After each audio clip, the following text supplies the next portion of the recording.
Hello and welcome to an icon. It's the BMW E30 M3, the first ever M3 and the basis for the most successful touring car of all time. It's loved for two things, its fabulously boxy arches and the way it drives. Look at the way it moves through corners, how evenly it works the suspension. The balance and steering is absolutely sublime. Produced from 1986 to 1991, the E30 M3 was built to go racing. To enter the DTM and qualify for Group A race regs, you needed to build 5,000 road cars. Road cars conceived from a racing mindset. With BMW's fearsome four-cylinder up front, a 5-speed dogleg manual in the middle, power coming out the rear, and the biggest, boxiest arches Munich had ever seen, it was quite the thing. Just look at the stance, the square-edged simplicity of this three-box shape. No wonder it's so coveted. But listen, aren't German cars meant to be fabulously well made? Come and have a look at this. The boot lid looks like it's just been plonked on top. The panel, the edges, the gaps, they're all completely different. It's just a bit wrong. And come and have a look at the front wheel as well. It doesn't sit centrally in the arch. That gap is smaller than that gap. Were it not so revered, you might almost say the original M3 was a bit shonky. Luckily, there's a fix. So in the finest traditions of here's one I made earlier, here's one someone else made earlier. It's the BMW E30 M3, enhanced and evolved by Redux. A wordy name, sure, but one that keeps BMW's legal department at bay. Obsession has been at work here, to a degree I'm not sure is completely necessary.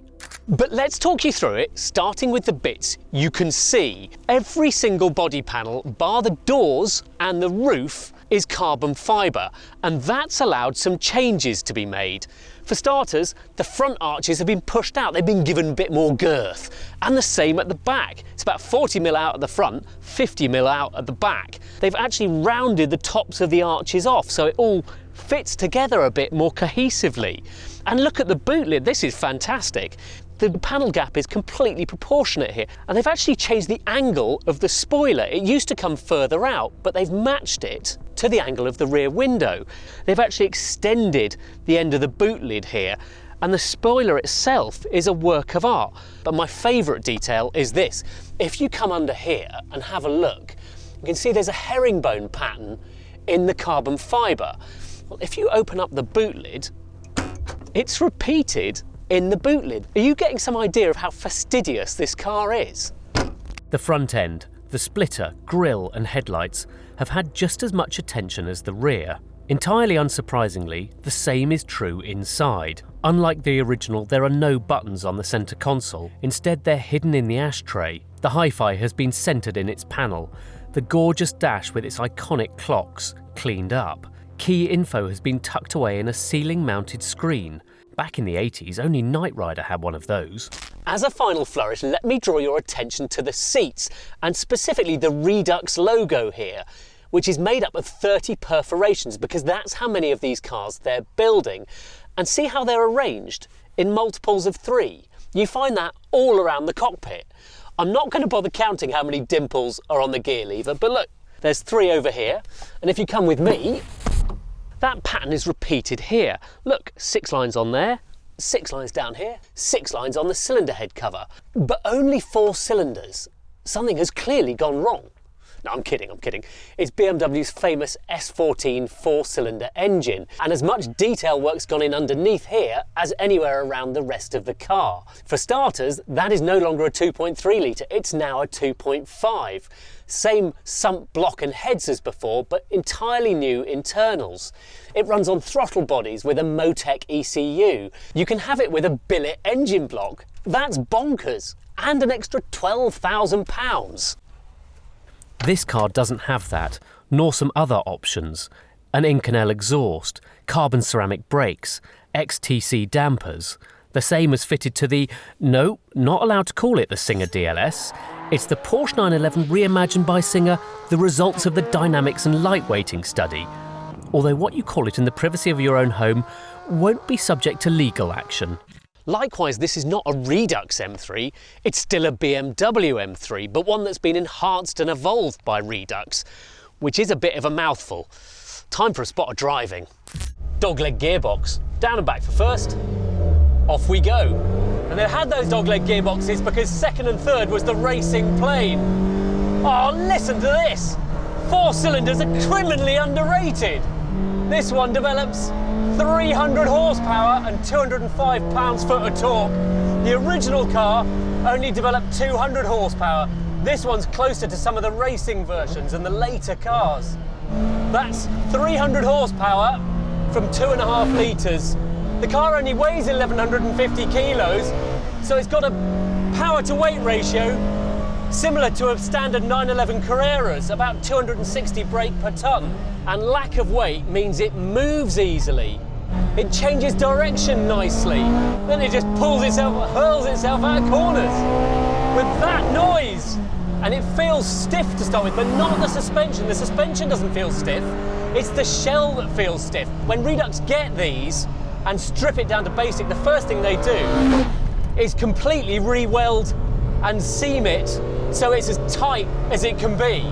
And you feel that straight away. The old one, you can feel the chassis flexing. This one, no, not at all. And that gives the suspension a more stable platform to work off. So they fitted 18-inch wheels because that's what the original racing car was on.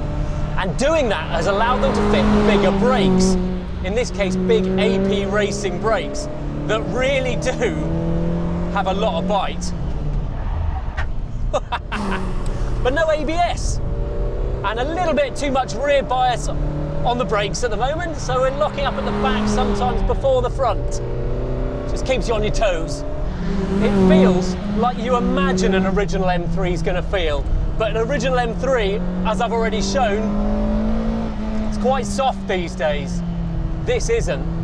This has got proper modern levels of grip and power and feels much more serious. But that's the whole point of this car. Right, let's see if it'll get a bit of a slide.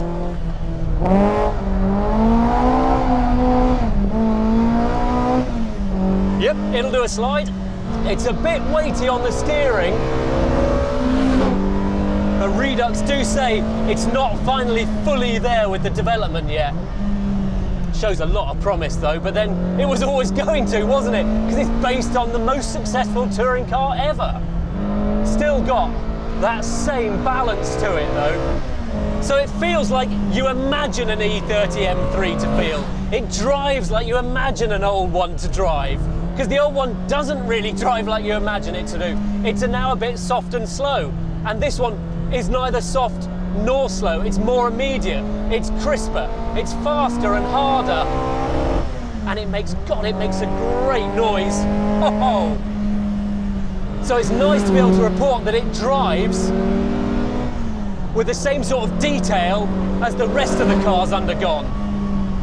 And it's the refinement in it as well. This does not feel like a harsh motorsport car. Yeah, it would be a bit tedious on a long journey, you get the impression, but there's not too much NVH around the cockpit. Just all the good noise from the engine. It does feel like a racing version. You could see how you would just tighten it up a bit and pull up at the back of a DTM grid. The noise is right, the manners are right. It certainly does the job. This is really quite special, actually. This is what happens when a perfectionist, in this case Redux boss Simon Lord, makes the M3 of his dreams. It's a car obsessed with detail, and this attention to detail costs. You can probably guess how much. All that multiples of 3 stuff? It's £330,000. I don't know why they didn't take the piss completely and make it all the 3s with a 0.33 recurring at the end. But the neatness of that number is spoiled slightly by the fact you have to supply a donor car, such as that Evo 2, which is currently for sale through Munich Legends for nearly £100,000. This, of course, is over 3 times more, but before you scowl and go, yes, it's another silly money resto mod, know that it delivers a very different driving experience. Sharper, more direct, way more intense. Redux' aim was to create an E30 M3 CSL. Nailed it.